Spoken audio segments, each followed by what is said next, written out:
This weekend, I'm attempting to reread all 7 Narnia books in just 48 hours. As a kid, these books were pure escape for me, my first fantasy reading experience. But reading them now as an adult, with a better understanding of myself, I'm curious what will hit differently.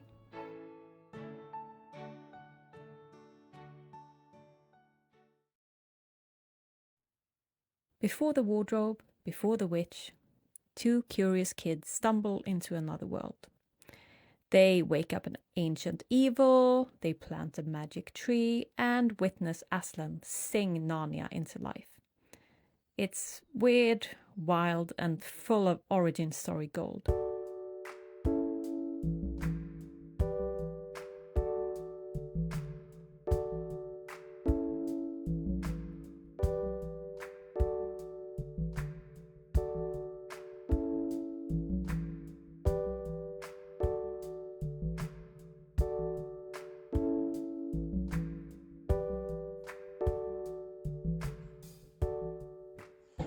It's 8:15, and I've read about 112 pages, which is good. I was a bit worried that I wasn't going to be able to read all the books in one weekend, but now I feel it's actually doable. My thoughts so far, it's funnier than I remember. I really like the way he describes adults in like a kid's perspective. The adults are quite proud and vain and a bit silly. This is the book about Narnia's birth. It's not the first book that was published. I think The Lion, the Witch, and the Wardrobe was first, but this is a prequel. So we get to know why Narnia exists and why things are the way they are in Narnia in The Lion, the Witch, and the Wardrobe. It's about 2 kids, Diggory and Polly, and Diggory's horrible uncle, the magician. And his uncle doesn't really know what he's doing, but he has invented a way to open doors between worlds. And he forces the kids to investigate because he's too coward to do it himself. You can just imagine what they find.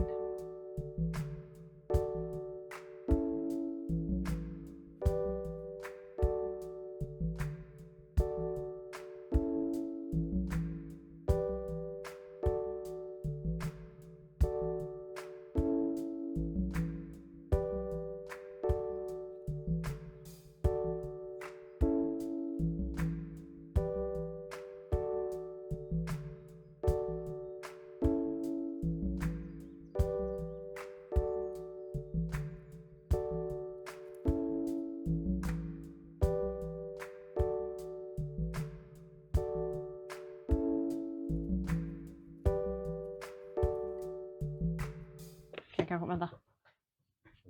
Så.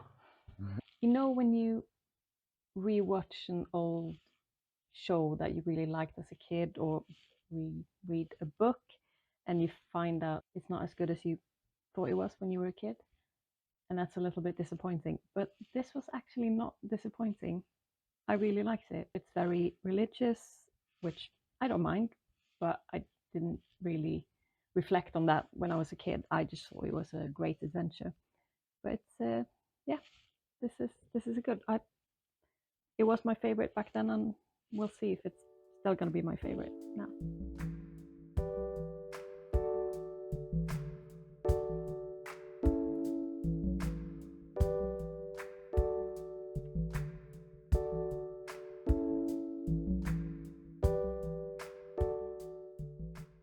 Well, you know this one.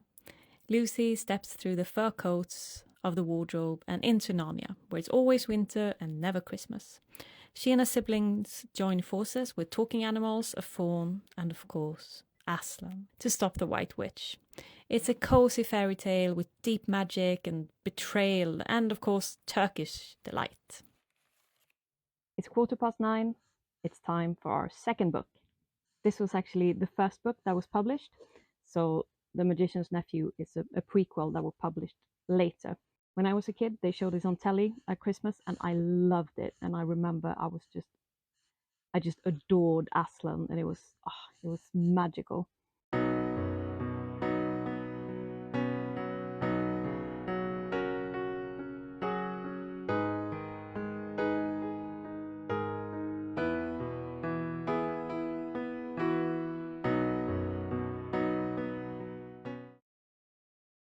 I'm gonna try something.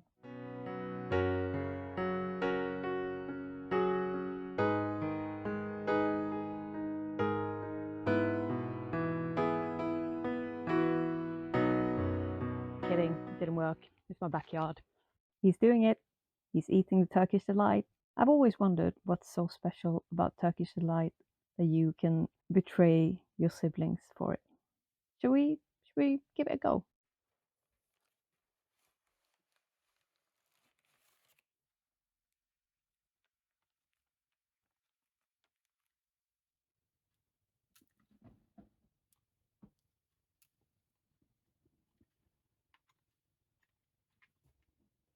It says plain. That's what it is.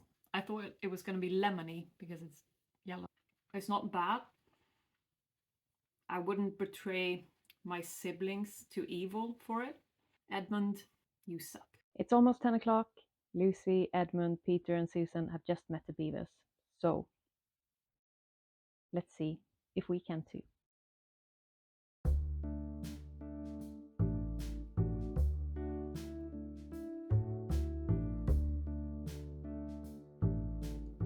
I've always had a bit of a conflicting feelings about Lucy because I was very jealous of her because she got to be in Narnia and she got to be friends with Aslan and stuff like that. But I always found Lucy a little bit insufferable because she always knows what to do, she always does the right thing, and that's not really how kids are.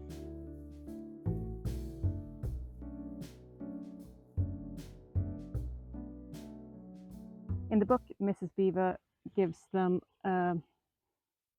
what's it called? A marmalade roll. I don't know what that is, but maybe something like this. In Sweden, we call it roll cake because it's cake and it's a roll, and it's some sort of jam or marmalade in it. So this was the best I could do. I made it myself for the first time ever, and it's gluten-free.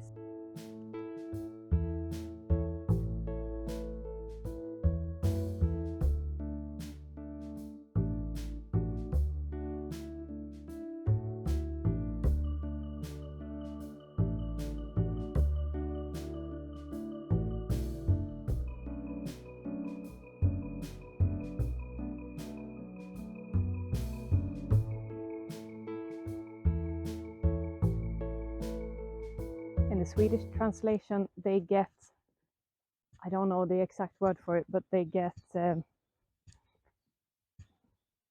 plum pudding souffle. I don't know what that is, but it sounds awful. We're gonna go with the English translation.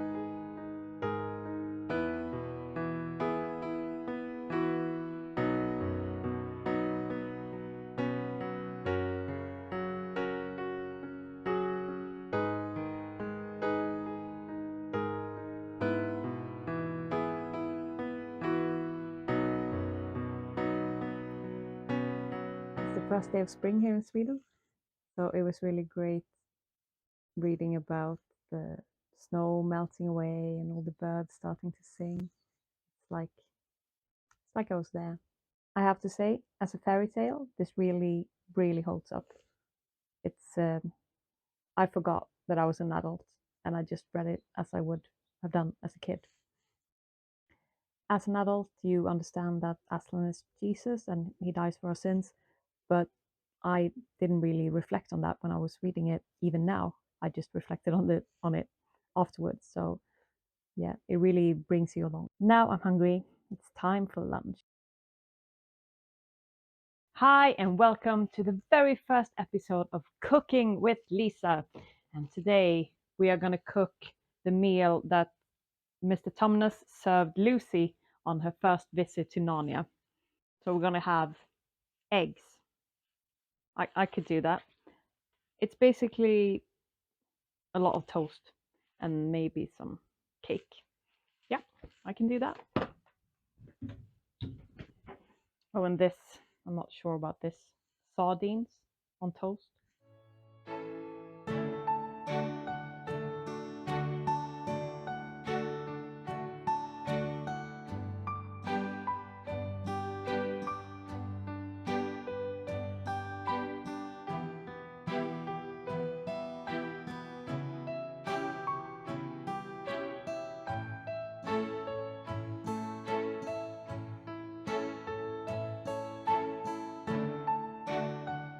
Okay, tell me honestly how it was. Mmm. Delicious.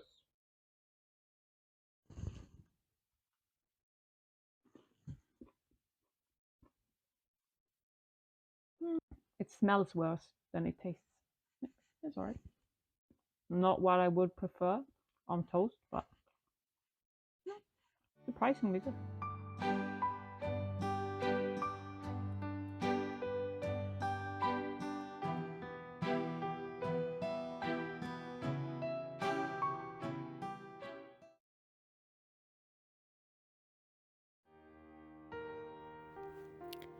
Set during the golden age of Narnia, when Peter, Susan, Edmund, and Lucy are on the throne, we follow Shasta, a boy who escapes his life in Calormen with Bree, a snarky talking warhorse. And along the way they meet runaway noble Aravis and her gentle mare Win. And together they uncover a plot to invade Narnia and must race across the desert to warn the kingdom. As a kid, I always wanted to have that relationship with my horse, as Shasta has with Bree in this. Like the ability to be able to talk to a horse and explain to it what was going on. This is better. This is Smaug. He's named after another fantasy story. I was actually going to name him after the donkey that is in the last Narnia book, but that donkey is so stupid and silly, and everyone knows that donkeys, they don't do what they're told. So it wouldn't feel good to name him after that.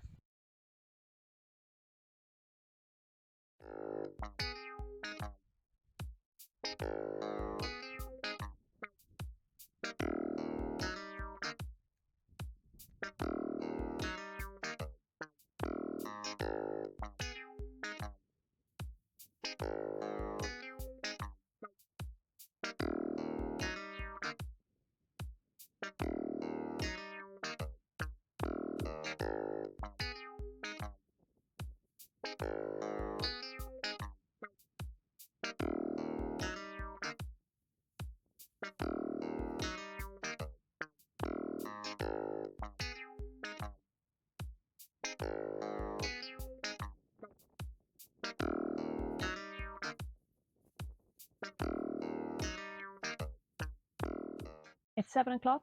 I just finished this. I just read Rebecca Yarrow's Fourth Wing, and I kind of feel that Bree and Tern are quite similar. It's like the grumpy companion trope. It was quite fun.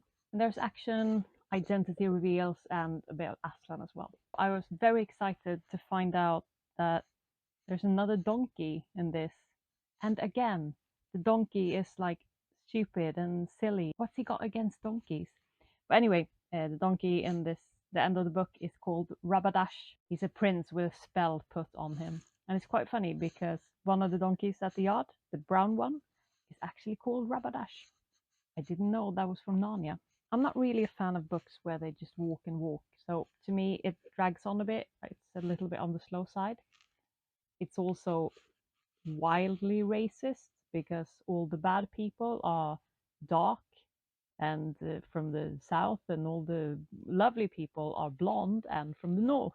It's difficult to see past that as an adult. This was my least favorite one yet. Onwards to the next one.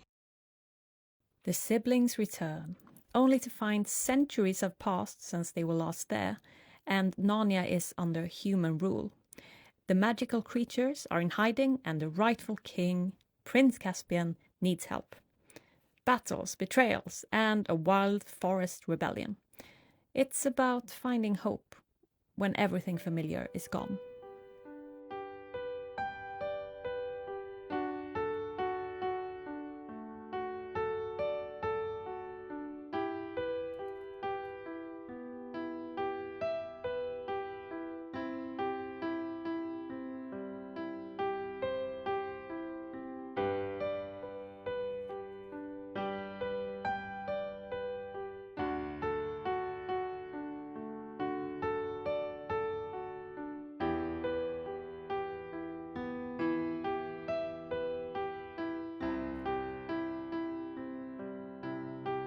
Good morning, it's just gone 8 o'clock and I finished this. Didn't feel as magical as the other books for some reason. It also ends quite abruptly. In the beginning, it's all like, oh, Mira's army is very big and strong and they're gonna win. And then all of a sudden, Aslan comes and the good side wins. And that's it. I feel he could have done more with the ending and make it a little bit more exciting. But yeah, time for breakfast and the next book. Okay, another classic. Edmund and Lucy return to Narnia with their extremely annoying cousin Eustace and set sail with King Caspian across uncharted seas. Each island brings a new magical challenge and something happens to Eustace, which is great. So I think this is all about transformation, adventure, and maybe a longing for something beyond the map.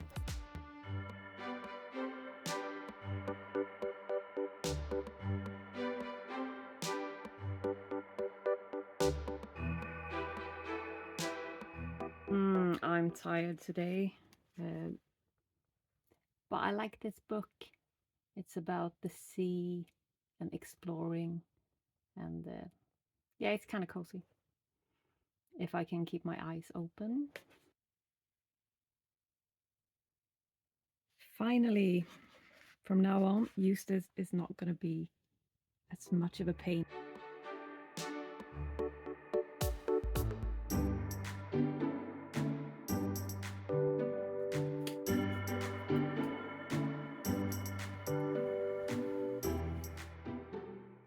Eustace is back, this time not so annoying, and he's got his friend shy and anxious Jill Pole with him. They're sent on a mission to rescue a lost prince in the unsettling north. Giants, underworld cities, an evil witch, but also friendships and signs from Aslan and learning to trust yourself even when you feel completely lost.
Before I dive further into this one, the Silver Throne, let's talk a bit about, don't know what it's called in English, something like The Voyage of the Dawn Treader. This one and The Lion, the Witch and the Wardrobe are, to me, the classical Narnian stories. I don't know if it's because they've been films and TV series, but I can see it in my head. The ship and the mouse and the waves and Aslan's kingdom. It's a good adventure story. And Eustace is only horrible about halfway through the book, so after that it becomes less annoying, but also a little bit less funny. What I forgot about these books is that they are very funny. They're written in a very funny way. I don't think that comes across in the TV shows and the films. Like the way Eustace's mom and dad are described, it's hilarious. But now, let's continue with this one.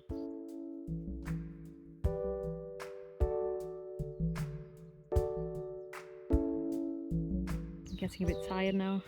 I don't know if it's because I've read 5.5 books in one day, or if it's because that the Silver Throne is actually the slowest one.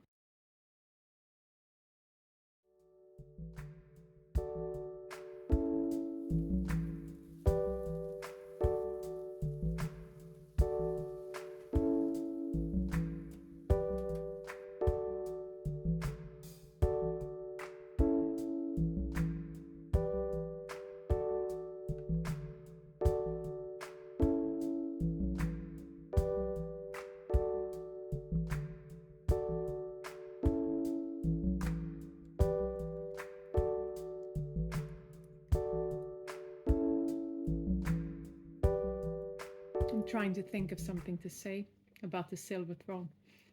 But I don't know. It was a bit meh. They just walk and get tricked. It's quite similar to The Horse and His Boy, actually. They walk, they get tricked, they get saved by Aslan. Have you read it? Probably. Left a strong place in my heart. I think I owned it on tape, the film. There's actually a film. I can't remember actually watching it, but I remember having it in on a shelf. And as you know, all evil people have got dark hair and possibly like turbans. They also speak Turkish. Except for the Ice Queen. She's very white. She's also a female. Yeah, so of course she's evil because she's a woman. They are written in the 50s. I still don't think that's an excuse, really. The next one is the last one. It's where they all die and go to heaven. But first, you need a war. Oh, is there a war in the last one? I think so. That's what it's called, isn't it? Oh, yeah. A false Aslan appears. The land is falling apart, and all the old friends are called back one last time. This one is heavy. It's philosophical, emotional, and a bit strange, but it's also a story about truth, loyalty, and what comes after the end. Last book. And it's 160 pages. Let's do it.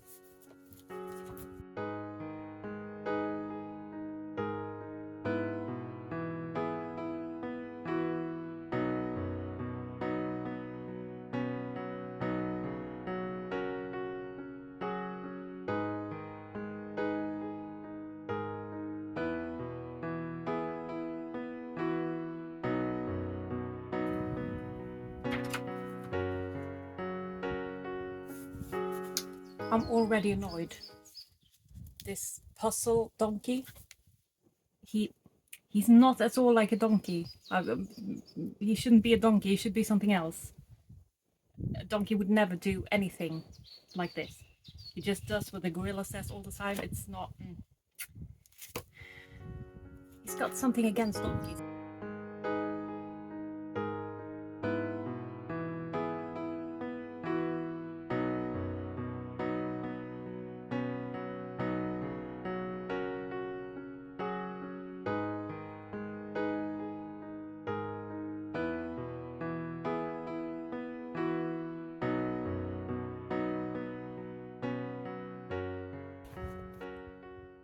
I did it! I actually did it. The whole weekend, 7 books. I don't know how many pages. But it hasn't really been a chore. It's been very cozy and kind of nice to discover that they weren't as bad as they could have been. This last book, let's see what it's called. Oh, it's called The Last Battle. I feel like he took the easy way out on ending Narnia. It was like it was invaded by evil, dark-skinned people, and they were overpowered, and they died, and everyone died, and they went to heaven. It's a bit lazy writing, I'd say, but it's still a really good series and something I think every fantasy lover out there should read. Even though it's for kids, it's still funny. They do have an interesting, almost all characters have an interesting development through the series, even though they are a bit the same. Like, all the knights are very noble, and all the boys and men are very brave, and all the girls are very beautiful, and it's like, well, they sort of blend together to like 2 people in the end. Aslan always shows up to save the day. So the kids, what are they actually doing? Like, is anything they're doing in the whole series, does it actually help? Does it actually move the history forward? I don't know. To me, it seems like they, in like at least half of the books, they could have just waited for Aslan and Aslan would have solved everything for them. But yeah, that's it. That's the Chronicles of Narnia. 7 books in 2 days. And somehow I feel like I've been away for years. These stories shaped so much of my childhood. Before I had the words for the way I sometimes felt like a visitor in other people's worlds, I waited for Aslan and I waited for a magical wardrobe to appear. Coming back as an adult, I noticed new things, different things. Some strange and some frustrating and some still full of wonder. And maybe that's the magic of Narnia.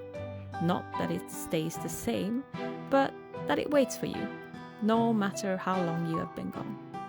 And that you can go to any world you'd like, if you know how to read.